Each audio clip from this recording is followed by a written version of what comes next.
क्या जानकारी दे रहे हैं वो जानने के लिए चलते हैं तुरंत। Shireen, thank you so much. The first thing is that these FPF funds, I can't comment on the statements made by the funds themselves. What I can comment on is that post the news items of yesterday or day before, we had to issue a clarification in the interest of minority shareholders. Adani, as ourselves, we are long-term shareholders, so the short-term gyrations don't make that much difference to us. But all these funds that were purportedly frozen, we asked for a clarification from the RTA, which is a registration body, and they confirmed to us that these funds are not frozen and they are active and they are trading actively. They've been trading actively. So what was the past order, what it was done in 2016 by SEBI to be best directed to those funds. But the central news item that was there, that somehow these FPF funds were, or shareholders in various Adani Group companies were frozen, is not correct. I think, quite frankly, it's actually false. Okay, so you're... Okay, So you're saying false, and that is... Yeah. Yeah, but, and I understand that you may not be able to speak on behalf of the funds, but I'm just trying to understand that you must have sought clarification from them as well. When APMS says that this is a technical freeze, what does that mean exactly? No, we don't seek specific clarification from any one of our investors. We seek clarification from the regulators. We have sought the clarification. The regulators are crystal clear that these funds are not frozen. They are active and they've been trading actively. So it's a self-evident fact. And I think it's just, quite frankly, it's I don't even know the words I can use, but being on a business channel, but I think it's been a concentrated malicious attempt to have this patently false story pushed. And that's all it is.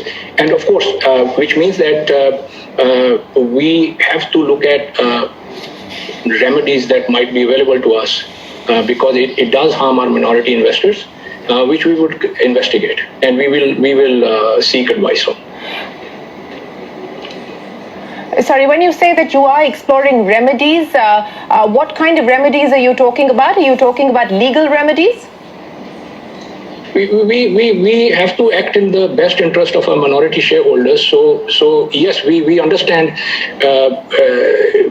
all that has occurred, and something that would have taken one email to the regulator to get confirmation on was not done, and patently false story was pushed.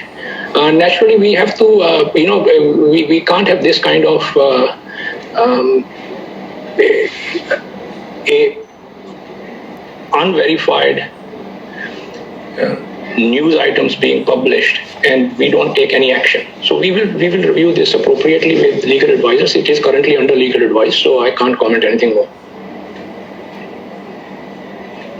Okay, let me also ask you, Mr. Singh, outside of this issue of these accounts being frozen versus these accounts being active, which is now the clarification that has come in, on the pedigree of these funds itself, and I'll ask you this in the context of the July 2000 group, of course, this is a group 2018 report which was put out by First Post, which mentions the names of Albula and Crest as being linked to the Sadesara group. Of course, this is a group that has been listed as a suspected economic offender. And the allegation there, which is part of an enforcement directorate investigation, are that these offshore entities have been linked to this particular group. Now, does that concern you because they have a significant exposure to your group stocks as well?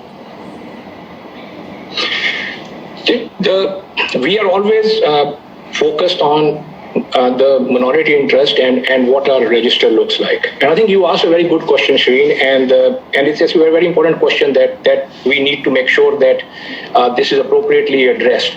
So just to give you some reference points, all of our listed verticals have vertical demerged from AEL. APSEZ was listed in at the start of around 2009 or 2007 November, and since then its register has moved to a diversified register, approximately 36% diversified in the market, and some of these funds are in that register as well in a small percentage. Then in 2015, ATL was demerged. Adani Transmission was demerged from AEL. It was again a vertical demerger, so it mirrored the shareholding of AEL. Now, all the funds you mentioned have been shareholders of AEL since way back, before 2010. So that in 2015 it comes into ATL shareholding. In 2018 it comes into AGEL shareholding, and in 2018 November it comes into the share